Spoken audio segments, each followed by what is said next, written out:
wabarakatuh. Perkenalkan, saya Silvia dari jurusan Manajemen Lokal A1 Universitas Borneo Tarakan. Di sini saya akan memaparkan tentang manajemen operasi, yaitu bab 2, strategi operasi dalam sebuah lingkungan global.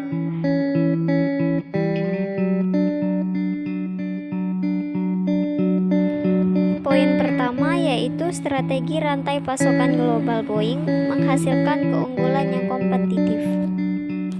Strategi Boeing untuk pesawat 787 Dreamliner sangat berbeda karena desain produk yang canggih secara teknologi dan rantai pasokan global yang sangat besar.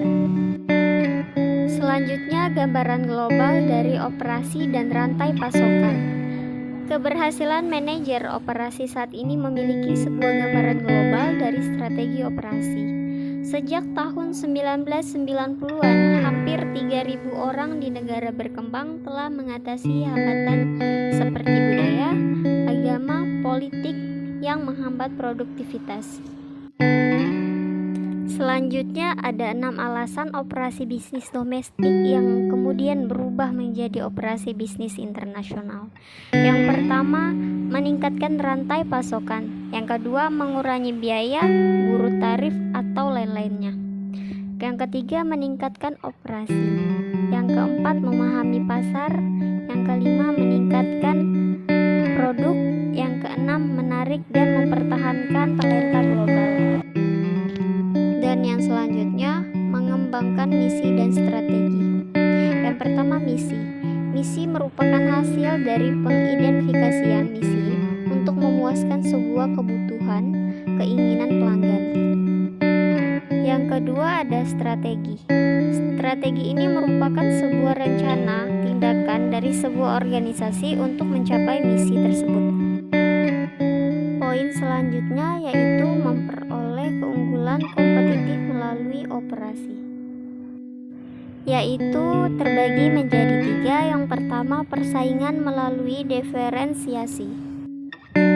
Diferensiasi ini juga dikaitkan dengan adanya keunikan, sebuah kesempatan untuk memiliki perusahaan untuk menciptakan keunikan tidak berada pada sebuah fungsi atau aktivitas tertentu, tetapi bisa muncul pada hampir semua yang dilakukan oleh perusahaan.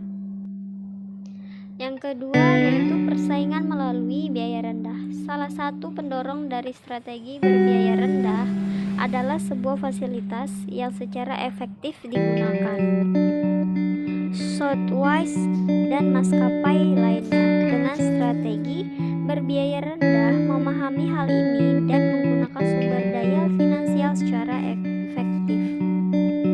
Yang ketiga yaitu persaingan melalui respon.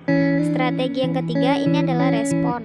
Respon seringkali dianggap sebagai respon yang fleksibel, tetapi juga merujuk pada respon yang sangat diandalkan dan cepat.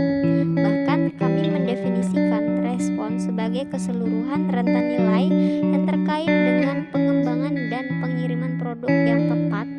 Lain juga menentukan jadwal yang terpercaya dan kinerja yang fleksibel.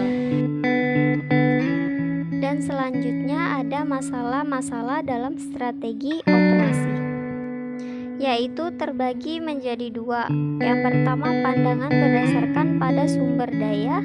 Yang kedua, analisis rantai nilai. Penjelasan pertama yaitu pandangan berdasarkan pada sumber daya. Hal ini berarti berpikir dalam hal sumber daya finansial, fisik, manusia, teknologi yang tersedia serta memastikan bahwa strategi yang potensial sesuai dengan sumber daya tersebut. Dan poin kedua yaitu analisis rantai nilai. Digunakan untuk mengidentifikasi aktivitas-aktivitas yang mewakili kekuatan atau kekuatan yang potensial dan mungkin kesempatan untuk mengembangkan keunggulan yang kompetitif. Yang selanjutnya ada pengembangan dan penerapan strategi. Yang pertama, faktor keberhasilan utama dan kompetensi inti. Yang kedua yaitu mengintegrasikan OM dengan aktivitas lainnya. Yang ketiga, membangun dan menentukan staf organisasi. Dan yang terakhir menerapkan 10 keputusan strategi OM.